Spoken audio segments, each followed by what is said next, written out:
സന്ദേശമുണർന്നാൽ ഒരു ഭവനത്തിൽ അഗ്നിമഴ പെയ്തിടും. പരിശുദ്ധാത്മാവേ കൃപ ചൊരിയണമേ, പരിശുദ്ധാത്മാവേ ശക്തി പകരണമേ. പ്രിയപ്പെട്ടവരെ, വിശുദ്ധ ഗ്രന്ഥത്തിൽ വളരെ വ്യക്തമായി ഉൽപ്പത്തി പുസ്തകം മുതൽ ആവർത്തിച്ച് നമ്മളെ ഓർമ്മപ്പെടുത്തുന്ന വലിയ ഒരു ആത്മീയ രഹസ്യമാണ്. പ്രത്യേകിച്ച് ഇസ്രായേൽ ജനം ഈജിപ്തിൻ്റെ അടിമത്തത്തിൽ കഴിയുമ്പോൾ ആ ജനത്തെ മോചിപ്പിക്കുവാൻ മോശയെ ദൈവം തിരഞ്ഞെടുക്കും നേതാവായി. അപ്പോൾ മോശ ദൈവത്തോട് നടത്തുന്ന ഒരു സംഭാഷണമുണ്ട്. ബൈബിളും തുറന്നേ, പുറപ്പാട് പുസ്തകം 3-ാം അധ്യായം അതിൻ്റെ 13-14 തിരുവചനം. ചില കാര്യങ്ങൾ മനസ്സിലാക്കാൻ ഇത് നമുക്ക് ഗുണം ചെയ്യും.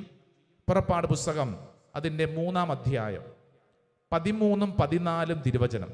മോശ ദൈവത്തോടൊരു കാര്യം ചോദിക്കുന്നുണ്ട്. 13-ാം വചനം ഒന്ന് വായിച്ചാലോ? മോശ ദൈവത്തോട് പറഞ്ഞു, ഇതാ ഞാൻ ഇസ്രായേൽ മക്കളുടെ അടുക്കൽ പോയി നിങ്ങളുടെ പിതാക്കന്മാരുടെ ദൈവം എന്നെ നിങ്ങളുടെ അടുക്കലേക്ക് അയച്ചിരിക്കുന്നു എന്ന് പറയാം. എന്നാൽ അവിടുത്തെ പേരെന്താണ് എന്നവർ ചോദിച്ചാൽ ഞാൻ എന്തു പറയണം? കണ്ടോ, ദൈവമേ അങ്ങയുടെ പേരെന്താണ്? ദൈവമേ അങ്ങയുടെ പേരെന്താണ്? Praise the Lord. മോശ ദൈവത്തോട് ചോദിക്കുകയാണ്, കാര്യമൊക്കെ ശരിയാണ്, ഞാൻ ഇസ്രായേൽക്കാരുടെ അടുക്കലേക്ക് പോകാം. പക്ഷെ അവർ ചോദിക്കുവാണ്, എന്താണ് പേരെന്ന് ചോദിച്ചാൽ ഞാൻ എന്തു പറയും? എന്താണ് പേര്? ഉടനെ ഒരു മറുപടിയുണ്ട്. ആ വചനം ഒന്ന് വായിച്ചേ, ഒരു കുഞ്ഞു വചനം വായിച്ചേ. ദൈവം മോശയോട് അരുളി ചെയ്തു, ഞാൻ തന്നെ I am who I am. ഞാൻ തന്നെ പറഞ്ഞേ, ഞാൻ തന്നെ I am who I am. ഞാൻ തന്നെ. ദൈവത്തിന്റെ പേരെന്താണ്? പറഞ്ഞേ. ഞാൻ തന്നെ എന്ന് പറഞ്ഞാൽ എന്താ അർത്ഥം? മോശയുടെ അവസ്ഥ ഇതുപോലെ തന്നെയായിരുന്നു. ഇതെന്നാ പേരാ? ഒരു മര്യാദ വേണ്ടേ? ദൈവത്തോട് പേര് ചോദിച്ചപ്പോൾ ദൈവം പറഞ്ഞു I am who I am എന്ന് പറഞ്ഞു കഴിഞ്ഞാൽ ഞാൻ തന്നെ. മോശയ്ക്കൊന്നും മനസ്സിലായില്ല. എന്നാൽ ഇസ്രായേൽ ജനതയെയും കൊണ്ട് ഈജിപ്തിൻ്റെ അടിമത്തത്തിൽ നിന്ന് മുന്നോട്ട് പോകുമ്പോൾ ഓരോ ജീവിത സാഹചര്യങ്ങളിലും ഞാൻ തന്നെ എന്ന് പറഞ്ഞ ദൈവം തൻ്റെ സ്വഭാവം വെളിപ്പെടുത്തി. പുറപ്പാട് പുസ്തകം 14 ഏതധ്യായം? 14-ന്റെ 14. 14-ാം അധ്യായം എന്ന് പറയുമ്പോൾ തന്നെ നമുക്കറിയാം ഏതധ്യായം? പറഞ്ഞേ. ചെങ്കടൽ കടക്കുന്നു. ആ വചനം ഒന്ന് വായിച്ച. 14-ാം അധ്യായം 14-ാം വചനം പഠിക്കാൻ പറ്റിയ വചനമാണ്. പ്രത്യേകിച്ച് ഏതെങ്കിലും പ്രതിസന്ധികളിൽ ഭാരപ്പെടുന്നവരുണ്ടെങ്കിൽ ഈ വചനം നിനക്കുള്ള സന്ദേശമാണ്. വായിച്ചോ. 14-ാം അധ്യായം 14-ാം വചനം വായിക്കാം. കർത്താവ് നിങ്ങൾക്ക് വേണ്ടി യുദ്ധം ചെയ്തുകൊള്ളും, നിങ്ങൾ ശാന്തരായിരുന്നാൽ മതി. പേരെന്തായിരുന്നു? ഞാൻ തന്നെ. പേര് മനസ്സിലായില്ല, പക്ഷേ ഒരു കാര്യം മനസ്സിലായി, ദൈവത്തിന്റെ സ്വഭാവം മനസ്സിലായി. എന്ന് പറഞ്ഞാൽ എനിക്കൊരു പ്രതിസന്ധി വരുമ്പോൾ എനിക്ക് വേണ്ടി വഴി തുറക്കുന്ന ഒരു ദൈവം. എൻ്റെ ജീവിതത്തിൽ എനിക്കൊരു പ്രതിസന്ധി ഉണ്ടായാൽ ചെങ്കടൽ പോലെ മുമ്പോട്ട് പോകാൻ പറ്റാത്ത വണ്ണം, പുറകോട്ട് പോകാൻ പറ്റാത്ത വണ്ണം ഫറവോയുടെ പടയാളികൾ എന്തു ചെയ്യണമെന്നറിയാതെ വിഷമിക്കുന്നു. പക്ഷേ വിശുദ്ധ ഗ്രന്ഥം പറയുകയാണ്, നിനക്ക് വേണ്ടി വഴി തുറക്കുന്നൊരു ദൈവമുണ്ട്. പുറപ്പാട് പുസ്തകം 14:14 ഉച്ചത്തിൽ പറഞ്ഞ വചനം, കർത്താവ് നിങ്ങൾക്ക് വേണ്ടി യുദ്ധം ചെയ്തുകൊള്ളും, നിങ്ങൾ ശാന്തരായിരുന്നാൽ മതി. അടുത്തിരിക്കുന്ന ആളെ ഒന്ന് തൊട്ടോണ്ട് പറഞ്ഞ്, കർത്താവ് നിനക്ക് വേണ്ടി യുദ്ധം ചെയ്തുകൊള്ളും, നീ ശാന്തരായിരുന്നാൽ മതി. പറഞ്ഞു കൊടുത്തേ. ഇത് വളരെ പ്രധാനപ്പെട്ടതാണ്. പ്രത്യേകിച്ച് നമ്മൾ അടുത്തിരിക്കുന്ന ആളോടൊക്കെ പറയുമ്പോൾ ഓർത്തോണം, ആ വ്യക്തി വലിയ ഒരു യുദ്ധത്തിലാണ്. നിനക്കറിയത്തില്ല, ആ വ്യക്തിയുടെ ഇരിപ്പ് കണ്ടാൽ തോന്നത്തില്ല, പക്ഷേ ആ വ്യക്തിയുടെ ഉള്ളിൽ വലിയ യുദ്ധം നടക്കുന്നുണ്ട്. എന്ത് ചെയ്യണമെന്നറിയാതെ വിഷമിച്ചിരിക്കുമ്പോഴാണ് നീ ആ വ്യക്തിയുടെ കൈക്ക് പിടിച്ച് പറയുന്നത്. എന്ത് പറഞ്ഞത്? കർത്താവ് നിനക്ക് വേണ്ടി യുദ്ധം ചെയ്തുകൊള്ളും, നീ എന്ത് ചെയ്യണം? ശാന്തരായിരുന്നാൽ മതി. ഇസ്രായേൽ ജനത്തിന് ഒരു കാര്യം ബോധ്യപ്പെട്ടു, മോശയ്ക്കൊരു കാര്യം ബോധ്യപ്പെട്ടു. എന്ത്? എൻ്റെ ദൈവം എൻ്റെ പ്രതിസന്ധികളിൽ വഴി തുറക്കുന്ന ഒരു ദൈവമാണ്. ഹല്ലേലൂയാ. പുറപ്പാട് പുസ്തകം 15-ാം അധ്യായം, തൊട്ടടുത്ത അധ്യായം 15:26 നമുക്ക് വളരെ പരിചിതമായ ഒരു കുഞ്ഞു വചനം ഉണ്ടല്ലോ. പുറപ്പാട്, ബുക്ക് ഓഫ് എക്സോഡസ് ചാപ്റ്റർ 15:26. ഏതാ വചനം? ഞാൻ നിന്നെ സുഖപ്പെടുത്തുന്ന കർത്താവാണ്. കണ്ടോ, ഞാൻ നിന്നെ സുഖപ്പെടുത്തുന്ന കർത്താവാണ്. ഇവിടെ ഇരിക്കുന്ന ആരെങ്കിലും ഏതെങ്കിലും രോഗപീഠകളിൽ വളരെ വിഷമിച്ചിരിക്കുന്നുണ്ടെങ്കിൽ നീ ഉറപ്പിക്കേണ്ട ആദ്യത്തെ കാര്യം, നിന്നെ സുഖപ്പെടുത്തുന്ന കർത്താവ് ഇന്നും ജീവിക്കുന്നു. വിശ്വസിക്കുന്നവർ പറഞ്ഞേ ആമേൻ, ആമേൻ. എന്റെ പ്രിയപ്പെട്ട സഹോദരങ്ങൾ, ഇത് വിശ്വസിച്ചോണം. പുറപ്പാട് 15:26, ഞാൻ നിന്നെ സുഖപ്പെടുത്തുന്ന കർത്താവാണ്. അടുത്തിരിക്കുന്ന ആളോട് പറഞ്ഞു കൊടുത്തേ, ഞാൻ നിന്നെ സുഖപ്പെടുത്തുന്ന കർത്താവാണ്. ഇതൊരു വചനമാണ് കേട്ടോ. ഞാൻ നിന്നെ സുഖപ്പെടുത്തുന്ന കർത്താവാണ്. സ്വർഗ്ഗത്തിൽ പറഞ്ഞ ഹല്ലേലൂയാ, ഹല്ലേലൂയാ, ഹല്ലേലൂയാ. തൊട്ടടുത്ത അധ്യായം 16-ാം അധ്യായം അതിന്റെ 12-ാം തിരുവചനം ഒന്ന് വായിച്ചേ. 16-ാം അധ്യായം 12-ാം തിരുവചനം. 12-ാം തിരുവചനം എന്താണ് വചനം? ഇസ്രായേൽക്കാരുടെ പരാതികൾ ഞാൻ കേട്ടു. അവരോട് പറയുക, സായംകാലത്ത് നിങ്ങൾ മാംസം ഭക്ഷിക്കും, പ്രഭാതത്തിൽ തൃപ്തിയാവോളം അപ്പവും കർത്താവായ ഞാനാണ് നിങ്ങളുടെ ദൈവമെന്ന് അപ്പോൾ നിങ്ങൾ മനസ്സിലാക്കും. കണ്ടോ, കർത്താവായ ദൈവമെന്ന് നിങ്ങൾ അപ്പോൾ മനസ്സിലാക്കും. എപ്പോഴാണ്? നിങ്ങളുടെ ദാരിദ്ര്യം, നിങ്ങൾക്ക് ഭക്ഷിക്കാൻ ഒന്നുമില്ലാതെ വിഷമിച്ചിരിക്കുന്നു, ആകാശത്തോട്ട് നോക്കിയിരിക്കുമ്പോൾ വിശുദ്ധ ഗ്രന്ഥം നൽകുന്ന ഉത്തരം എന്തെന്നറിയോ? നിനക്ക് വേണ്ടി മന്നായും കാടപ്പക്ഷിയും പ്രൊവൈഡ് ചെയ്യുന്ന, പ്രദാനം ചെയ്യുന്ന ഒരു ദൈവമുണ്ട്. I am the one who provides. നിനക്ക് വേണ്ടി കാര്യങ്ങൾ ക്രമീകരിക്കുന്നൊരു ദൈവമുണ്ടെന്ന് നിനക്ക് വേണ്ടി കാര്യങ്ങൾ ക്രമീകരിക്കുന്നൊരു ദൈവമുണ്ടെന്ന്. ഒരു പക്ഷെ ഇവിടെ ഇരിക്കുന്ന ചില മാതാപിതാക്കൾ വലിയ ടെൻഷനിലാണ്. ആരെ ഓർത്തിട്ടാണ്? മക്കളെ ഓർത്തിട്ട്. അഡ്മിഷൻ എന്താവും? അലോട്ട്മെന്റ് വന്നിട്ടില്ല, എന്ത് ചെയ്യും? നിനക്ക് വേണ്ടി കാര്യങ്ങൾ ക്രമീകരിക്കുന്ന ഒരു ദൈവം ഉണ്ട്. പറഞ്ഞേ ആമേൻ, ആമേൻ. ഏത് വിഷയമായിക്കൊള്ളട്ടെ, നീ വിശ്വസിച്ചോണം. അപ്പോൾ വിശുദ്ധ ഗ്രന്ഥം ആവർത്തിച്ച് നമ്മുടെ മുമ്പിൽ പഠിപ്പിക്കുന്ന പ്രധാനപ്പെട്ട ഒരു കാര്യം, പഴയ നിയമത്തിൽ ഇസ്രായേൽ ജനതയെ പഠിപ്പിച്ചു, ഞാൻ തന്നെ എന്ന് പറഞ്ഞു കഴിഞ്ഞാൽ അത് വെറും പേരല്ല, മറിച്ച് ഒരു സ്വഭാവത്തെ ഓർമ്മപ്പെടുത്തുന്നു. ആ സ്വഭാവത്തിൻ്റെ പ്രത്യേകത എന്താണ്? നിന്റെ ജീവിതത്തിലെ ഓരോ കാര്യങ്ങളിലും കൃത്യമായി വ്യക്തമായി ഇടപെടുന്ന ഒരു ദൈവം. Praise the Lord, hallelujah. മോശയ്ക്ക് മനസ്സിലായില്ല ഞാൻ തന്നെ എന്ന് പറഞ്ഞാൽ എന്താണ് ഈ പേരിന്റെ അർത്ഥം. പക്ഷേ പിന്നീടുള്ള ജീവിതയാത്രയിൽ സ്വഭാവത്തിലൂടെ ഈ പേരിന്റെ അർത്ഥം ബോധ്യപ്പെട്ടു. ഇത് ഇന്ന് ഇവിടെ ഇരിക്കുന്ന ഓരോരുത്തർക്കും ബോധ്യപ്പെടുന്നത് പുതിയ നിയമത്തിലാണ്. പുതിയ നിയമത്തിൽ ഈശോ നമ്മുടെ മുമ്പിൽ കൃത്യം വ്യക്തമായിട്ട് ഓരോ സംഭവങ്ങളിലൂടെ കടന്നു പോകുമ്പോൾ നമ്മളെ പഠിപ്പിച്ചത് എന്താ? നിന്റെ ജീവിതത്തിൻ്റെ ഓരോ അനുഭവത്തിലും നിനക്ക് വേണ്ടി മിടിക്കുന്നൊരു ഹൃദയമുണ്ട്. ഞാൻ തന്നെ എന്ന് പറഞ്ഞ ദൈവം എന്ന് പറഞ്ഞാൽ ആര് എന്നുള്ള ഉത്തരമാണ് യോഹന്നാന്റെ സുവിശേഷം 3-ാം അധ്യായം 16-ാം തിരുവചനം. വായിച്ചേ, John 3:16. യോഹന്നാന്റെ സുവിശേഷം 3-ാം അധ്യായം 16-ാം വചനം. അറിയാവുന്ന വചനാണല്ലോ, ഒച്ചത്തി വായിച്ചേ. എന്തെന്നാൽ തന്നിൽ വിശ്വസിക്കുന്ന ഏവരും നശിച്ചു പോകാതെ നിത്യജീവൻ പ്രാപിക്കുന്നതിന് വേണ്ടി തന്റെ ഏകജാതനെ നൽകാൻ തക്കവിധം ദൈവം ലോകത്തെ അത്രമാത്രം സ്നേഹിച്ചു. ഹല്ലേലൂയാ. അത്രമേൽ എന്ത് ചെയ്തു? സ്നേഹിച്ചു. ആ വാക്ക് പറഞ്ഞേ, സ്നേഹിച്ചു എന്ന് പറഞ്ഞാൽ പുതിയ നിയമത്തിൽ പുത്രനായ ഈശോയെ നൽകിക്കൊണ്ട് ദൈവം വെളിപ്പെടുത്തിയത് ദൈവത്തിൻ്റെ സ്നേഹമാണ്. പഴയ നിയമത്തിൽ ഞാൻ തന്നെ എന്ന് പറഞ്ഞ് നിർത്തിയ ആ ദൈവത്തിൻ്റെ സ്വഭാവം സ്നേഹമാണെന്ന് പുതിയ നിയമത്തിൽ നമ്മളെ പഠിപ്പിക്കുകയാണ്. പ്രത്യേകിച്ച് പുതിയ നിയമത്തിൽ നമ്മൾ വായിച്ചു പോകുമ്പോൾ നമ്മൾ കാണുന്നത് എവിടെയെല്ലാം കുറവുകളുണ്ടോ, എവിടെയെല്ലാം കണ്ണുനീരുണ്ടോ, എവിടെയെല്ലാം വിഷമങ്ങളും ഭാരങ്ങളും ദുഃഖങ്ങളും ഉണ്ടോ, അവിടെയെല്ലാം ആരെത്തിയിട്ടുണ്ട്? ഈശോ എത്തിയിട്ടുണ്ട്. കാനായിലെ കല്യാണ വിരുന്നിൽ കുറവ്, അവിടെ ആരെത്തി? ഈശോ എത്തി.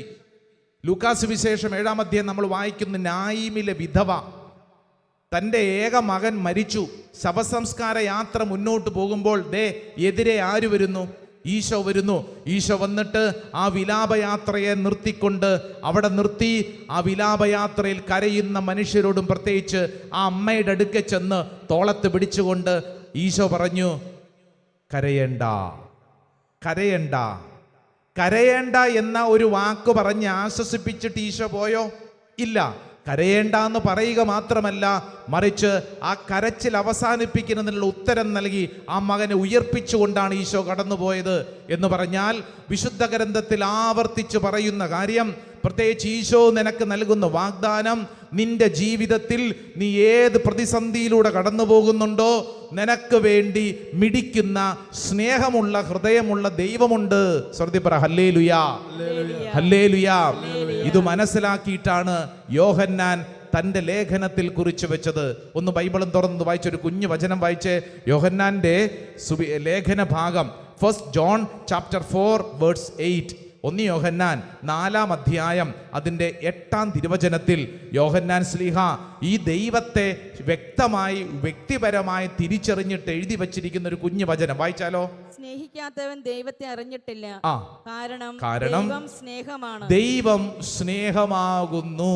പറഞ്ഞേ, ഒച്ചത്തി പറഞ്ഞേ, ദൈവം സ്നേഹമാകുന്നു. ഹല്ലേലൂയാ, ഹല്ലേലൂയാ. കുരിശിൽ വെളിപ്പെട്ടത് ഈ സ്നേഹമാണ്. കുരിശിൽ വെളിപ്പെട്ടത് ഈ സ്നേഹമാണ്. ഈ ശുശ്രൂഷയിൽ പങ്കെടുക്കുന്ന ഓരോരുത്തരും ശ്രദ്ധിച്ച് പഠിച്ചോണം. പഴയ നിയമത്തിൽ മോശയോട് ദൈവം പറഞ്ഞു, പേരെന്താണ്? എന്താണ് പേര്? ഞാൻ തന്നെ എന്ന് പറഞ്ഞാൽ അർത്ഥം പുതിയ നിയമത്തിൽ നമ്മുടെ മുമ്പിൽ പഠിപ്പിച്ചിരിക്കുന്നു. ദൈവത്തിന്റെ പേര് എന്ന് പറഞ്ഞാൽ എന്താണ്? സ്നേഹമാണ്. ഹല്ലേലൂയാ, ഹല്ലേലൂയാ. ഇതാണ് വിശുദ്ധ ഗ്രന്ഥം നമുക്ക് നൽകുന്ന ആത്മീയ വളർച്ച. ദൈവത്തിന്റെ പേര്, ദൈവത്തിന്റെ സ്വഭാവം സ്നേഹമാണ്. കുരിശിൽ കടന്നുകൊണ്ട് നിനക്ക് വേണ്ടി മിടിക്കുന്ന ഹൃദയം, ആ ഹൃദയത്തിൽ നിന്നൊഴുകുന്ന തിരുരക്തവും തിരുജലവും നിന്നെ വിശുദ്ധീകരിക്കുന്നു. ഇന്ന് നീ കടന്നു പോകുന്ന ഏതെല്ലാം സങ്കടങ്ങളും ഭാരങ്ങളും സമ്മർദ്ദങ്ങളുടെ നടുവിൽ നിനക്ക് വേണ്ടി മിടിക്കുന്ന, സൗഖ്യപ്പെടുത്താൻ കാത്തിരിക്കുന്ന ഒരു ദൈവമുണ്ട്, തിരുഹൃദയം. ഹല്ലേലൂയാ, ഹല്ലേലൂയാ. 2 കരങ്ങൾ ഉയർത്തിപ്പിടിച്ചേ. ഹൃദയശാന്തതയും എളിമയുമുള്ള ഈശോ എന്റെ ഹൃദയം അങ്ങേ ഹൃദയത്തിന് ഒത്തതാക്കി അരുളണമേ. ഒച്ചത്തി പ്രാർത്ഥിച്ചേ. ഹൃദയശാന്തതയും എളിമയുമുള്ള ഈശോ എന്റെ ഹൃദയം അങ്ങേ ഹൃദയത്തിന് ഒത്തതാക്കി അരുളണമേ. എഴുന്നേറ്റ് നിന്ന് പ്രാർത്ഥിച്ചാലോ? എഴുന്നേറ്റ് നിന്ന് പ്രാർത്ഥിച്ചേ. ഓൺലൈനൊക്കെ പങ്കെടുക്കുന്നവർ നിങ്ങളായിരിക്കുന്ന ഇടങ്ങളിൽ പ്രാർത്ഥിച്ചോ കേട്ടോ. കരങ്ങൾ ഉയർത്തിപ്പിടിച്ച് പ്രാർത്ഥിച്ച്. ഹൃദയശാന്തതയും എളിമയുമുള്ള ഈശോ എന്റെ ഹൃദയം അങ്ങേ ഹൃദയത്തിന് ഒത്തതാക്കി അരുളണമേ, ഒത്തതാക്കി അരുളണമേ. ഹല്ലേലൂയാ, ഹല്ലേലൂയാ, ഹല്ലേലൂയാ, ഹല്ലേലൂയാ.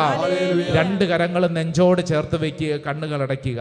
എൻ്റെ പ്രിയപ്പെട്ട സഹോദരങ്ങളെ, കണ്ണുകളടച്ച് പ്രാർത്ഥിക്കുമ്പോൾ നമ്മൾ മനസ്സിൽ കാണേണ്ടത്, കുരിശിൽ കിടക്കുന്ന ഈശോ നിന്നെയാണ് നോക്കുന്നത്. നീ ഇന്ന് കടന്നു പോകുന്ന നിന്റെ സങ്കടത്തെ, നിന്റെ ഭാരത്തെ ഈശോയ്ക്ക് മനസ്സിലാകും.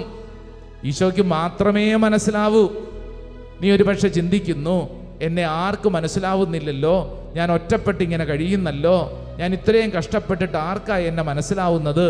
എന്നാൽ നിന്നെ മനസ്സിലാവുന്നൊരു ദൈവമുണ്ട്. ആ ദൈവം നിന്നോട് പറയുന്നു, മകനെ, മകളെ, നീ വിഷമിക്കേണ്ട, നീ വിഷമിക്കേണ്ട. എൻ്റെ പ്രിയരെ, നമ്മുടെ വിഷമങ്ങളെല്ലാം ആ തിരുഹൃദയത്തിങ്കിലേക്ക് സമർപ്പിക്കാം. ഈശോയെ, അങ്ങേ ഹൃദയത്തിങ്കിലേക്ക് ഞങ്ങൾ സമർപ്പിക്കുന്നു. കർത്താവേ, അങ്ങയുടെ ഹൃദയത്തിൽ നിന്നൊഴുകുന്ന തിരുരക്തവും തിരുജലവും എന്നെ വിശുദ്ധീകരിക്കട്ടെ. തിരുഹൃദയത്തിൻ്റെ മുമ്പിൽ ഒരു മെഴുതിരിനാളം പോലെ കർത്താവേ ഞാനും സമർപ്പിക്കുന്നു. 2 കരങ്ങൾ നെഞ്ചോട് ചേർത്ത് വെച്ച് കണ്ണുകളടച്ച് പ്രാർത്ഥിച്ചോ. ഓരോരുത്തരുടെ ഹൃദയത്തിലെ വിഷമങ്ങളെല്ലാം സമർപ്പിച്ചോ. ഈ ഗാനത്തിൻ്റെ വരികൾ കേൾക്കുമ്പോൾ നീ ഈശോട് പറയണം, ഈശോയെ, എൻ്റെ ജീവിതമാണ് ഞാൻ സമർപ്പിക്കുന്നത്. ഇതൊരു സൗഖ്യ ശുശ്രൂഷയാണ്. നിന്റെ മേൽ കർത്താവ് ഇടപെടുന്ന സമയമാണ്. ഇതാ ഈശോയുടെ ഹൃദയത്തിൽ നിന്നൊഴുകുന്ന തിരുരക്തവും തിരുജലവും നിന്നെ വിശുദ്ധീകരിക്കുന്നു. പ്രാർത്ഥനയോടെ ഈ ഗാനത്തിൻ്റെ വരികൾ ചേർന്ന് ഉള്ളുരുകി പ്രാർത്ഥിക്കട്ടെ. തിരുഹൃദയത്തിൻ മുൻപിൽ മെഴുതിരിനാളം പോലെ ഉരുകിടും ആത്മാവിൽ നീ നിരുപമ സ്നേഹം നൽകൂ. തിരുമുറിവിൽ ഞാൻ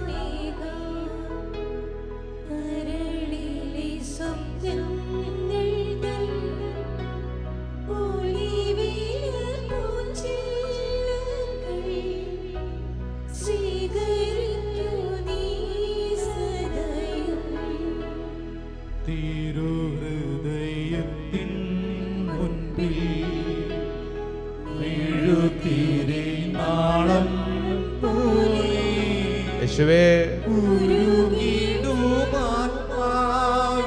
നീ നിരുപമ സ്നേഹം. രണ്ട് കരങ്ങൾ സ്വർഗത്തിലേക്ക് ഉയർത്തിപ്പിടിച്ച് നിന്റെ ഹൃദയത്തിന്റെ സകല ഭാരങ്ങളും യേശുവിന്റെ ഹൃദയത്തോട് ചേർത്ത് വെച്ച് നിന്നെ തന്നെ സമർപ്പിച്ചു. കർത്താവേ, ഇന്ന് ഈ ശുശ്രൂഷ സമയത്ത് കാണപ്പെടുന്ന അത്ഭുതങ്ങളും അടയാളങ്ങളും എൻ്റെ മേൽ സംഭവിക്കപ്പെടട്ടെ. ഇപ്പോൾ ഞാൻ പ്രാർത്ഥിച്ചുകൊണ്ടിരിക്കുന്ന സമയത്ത് തന്നെ കർത്താവേ, എൻ്റെ ഹൃദയത്തിൻ്റെ മുറിവുകളെ സൗഖ്യപ്പെടുത്തണമേ. ഉറക്കമില്ലാതെ വിഷമിക്കുന്നവര്, ഭാരപ്പെടുന്നവര്, വളരെ നിരാശപ്പെട്ടിരിക്കുന്നവര് ഈ ശുശ്രൂഷ സമയത്ത് വലിയ സൗഖ്യം പ്രാപിക്കപ്പെടട്ടെ. ഓർത്തോർ ദുഃഖിച്ചുകൊണ്ടിരിക്കുന്നവര്, കുടുംബത്തിൽ ആരുടെയെങ്കിലും പ്രിയപ്പെട്ടവരുടെ മരണത്തിന് ശേഷം ജീവിതത്തിൽ വലിയ സങ്കടങ്ങളിൽ കഴിയുന്നവര്, നിന്റെ ഹൃദയത്തിന്റെ ഭാരത്തിന്റെ മുകളിൽ യേശുവിന്റെ ഹൃദയം ഇതാ സൗഖ്യം നൽകുന്നു. വിശ്വസിച്ച് പ്രാർത്ഥിക്കട്ടെ. ഏതെങ്കിലും ചതിയിൽപ്പെട്ടവരും ജീവിതത്തിൽ ഒരിക്കലും പ്രതീക്ഷിക്കാത്ത വണ്ണം ചില ചതിയിൽപ്പെട്ടവര് കണ്ണുനീരോടെ പ്രാർത്ഥിക്കുന്നുണ്ടല്ലോ, ഈ സമയത്ത് വിശ്വസിക്കുക. നിന്റെ ഹൃദയത്തിന്റെ ഭാരമറിയുന്ന ദൈവം നിന്നിൽ അതിശക്തമായി ഇടപെടുന്നു. നീ ഒറ്റപ്പെട്ടവനല്ല, നീ ഒറ്റപ്പെട്ടവളല്ല. നിന്റെ അവസ്ഥ ഈശോയ്ക്കറിയാം. ഏതെങ്കിലും വിഷയത്തിൽ നാണം കെട്ടവര്, അപവാദ ചുഴിയിൽപ്പെട്ടവര്, ജീവിതത്തിൽ മറ്റുള്ളവരുടെ മുമ്പിൽ കുനിഞ്ഞ ശിരസോടുകൂടെ ജീവിക്കാൻ വിധിക്കപ്പെട്ടവർ, ഇതാ ഈ സമയം വിശ്വസിക്കൂ. നിന്റെ ജീവിതത്തിൽ ഇങ്ങനെ നീ അപവാദ ചുഴിയിൽ കിടക്കേണ്ട വ്യക്തിയല്ല, നാണം കെട്ട് ജീവിക്കേണ്ട വ്യക്തിയല്ല, ഒറ്റപ്പെട്ട് ജീവിക്കേണ്ട വ്യക്തിയല്ല. മറിച്ച് നിന്നെ അറിയുന്നൊരു ഹൃദയമുള്ള ദൈവമുണ്ട്. ആ ദൈവം നിന്നോട് പറയുന്നു, എൻ്റെ മകനെ, മകളെ, നിന്റെ ഹൃദയം അസ്വസ്ഥമാകേണ്ട, നിന്റെ ഹൃദയം അസ്വസ്ഥമാകേണ്ട, നീ ഭാരപ്പെടേണ്ട, നിനക്ക് ജീവനുണ്ട്. രണ്ട് കരങ്ങൾ ഉയർത്തിപ്പിടിച്ചോ, കണ്ണുകളടച്ച് വിശ്വസിച്ച് പ്രാർത്ഥിക്കണം. നീ ഇന്ന് കടന്നു പോകുന്ന ഏതവസ്ഥയും സമർപ്പിച്ച് പ്രാർത്ഥിക്കട്ടെ. ഒരുപക്ഷെ കുടുംബത്തില് വല്ലാണ്ട് ഞെരുക്കം, പ്രിയപ്പെട്ട ആളുകൾ എന്നെ മനസ്സിലാക്കുന്നില്ല, ഞാനിങ്ങനെ കഷ്ടപ്പെട്ട് ജീവിക്കുന്നു, എനിക്ക് മാത്രം എന്തുകൊണ്ട് ഇങ്ങനെ? നിന്റെ കണ്ണുനീരിന്റെ നടുവിൽ കർത്താവ് ഇടപെടുന്നു. സഹോദരി, സഹോദര, കർത്താവ് ഇടപെടുന്നു. രണ്ട് കരങ്ങൾ സ്വർഗത്തിലേക്ക് ഉയർത്തിപ്പിടിച്ച് നീ നിൽക്കുന്ന സ്ഥലത്ത് നിന്ന് യേശുവേ എന്ന് വിളിക്കുമ്പോൾ ആ വിളിക്കപ്പുറത്ത് നിനക്ക് വേണ്ടി മിടിക്കുന്ന ഒരു ഹൃദയമുള്ള ദൈവമുണ്ട്. ദൈവമേ, ഞങ്ങൾ അങ്ങയിൽ ആശ്രയിക്കുന്നു. എന്നെ അറിയുന്ന ദൈവം, എന്നെ വിശ്വസിക്കുന്ന ദൈവം, എന്നെ സ്നേഹിക്കുന്ന ദൈവം, കർത്താവേ, ഞാൻ അങ്ങയിൽ ആശ്രയിക്കുന്നു. കർത്താവേ, ഞാൻ അങ്ങയിൽ വിശ്രമിക്കുന്നു. കർത്താവേ, എനിക്ക് വേണ്ടി വഴി തുറക്കുന്ന ദൈവം, എനിക്ക് പ്രൊവൈഡ് ചെയ്യുന്ന ദൈവം, എനിക്ക് വേണ്ടി നിലകൊള്ളുന്ന ദൈവം, എനിക്ക് വേണ്ടി വാദിക്കുന്ന ദൈവം, എന്നെ അറിയുന്ന ദൈവം. കർത്താവേ, ഞാൻ വിശ്വസിച്ച് പ്രാർത്ഥിക്കുന്നു. സ്തുതിക്കുന്നു, സ്തുതിക്കുന്നു, സ്തുതിക്കുന്നു. ആരാധന, ആരാധന, ആരാധന, ആരാധന, ആരാധന, ആരാധന, ആരാധന, ആരാധന, ആരാധന. കർത്താവേ, രണ്ട് കരങ്ങൾ ശിരസിൽ കമഴ്ത്തി വെച്ചോ, കണ്ണടച്ച് പ്രാർത്ഥിച്ചോ. എൻ്റെ സഹോദര, സഹോദരി, നീ ആരു തന്നെയാണെങ്കിലും, നീ കരഞ്ഞ ഇടത്ത്, നീ നിന്ദിക്കപ്പെട്ട ഇടത്ത്, നീ ഒറ്റപ്പെട്ട ഇടത്ത്, അവഗണിക്കപ്പെട്ട സ്ഥലത്ത്, ഒരുപക്ഷെ നീ വെറും കറിവേപ്പില പോലെ മാറ്റി ഇട്ടപ്പെട്ട സ്ഥലത്ത് കർത്താവ് നിന്നെ ഉയർത്തും. കർത്താവ് നിന്നെ ഉയർത്തും. നീ നിന്നോട് തന്നെ വിശ്വസിക്കുക. എൻ്റെ ഹൃദയം അസ്വസ്ഥമാകേണ്ട, ഞാൻ ഭയപ്പെടുകയും വേണ്ട. കാരണം എന്നെ അറിയുന്ന ഹൃദയമുള്ള ഒരു ദൈവം എനിക്കുണ്ട്. ഞാൻ ഒരിക്കലും ചതഞ്ഞു പോകാൻ എൻ്റെ ദൈവം അനുവദിക്കില്ല. ഒരിക്കലും പെട്ടുപോകാൻ, നശിച്ചു പോകാൻ എൻ്റെ ദൈവം അനുവദിക്കില്ല. കാരണം എന്നെ അറിയുന്ന ഹൃദയമുള്ള ദൈവം എനിക്കുണ്ട്. എൻ്റെ ദൈവം എനിക്ക് വേണ്ടി പ്രവർത്തിക്കുന്നു. ഹൃദയശാന്തതയും എളിമയുമുള്ള ഈശോ, എൻ്റെ ഹൃദയം അങ്ങേ ഹൃദയത്തിന് ഒത്തതാക്കി അരുളണമേ. വിശ്വസിച്ച് നെറ്റിയിൽ കുരിശടയാളം വരയ്ക്കുക. സ്വയം പറയുക, ആമേൻ, ആമേൻ, ആമേൻ.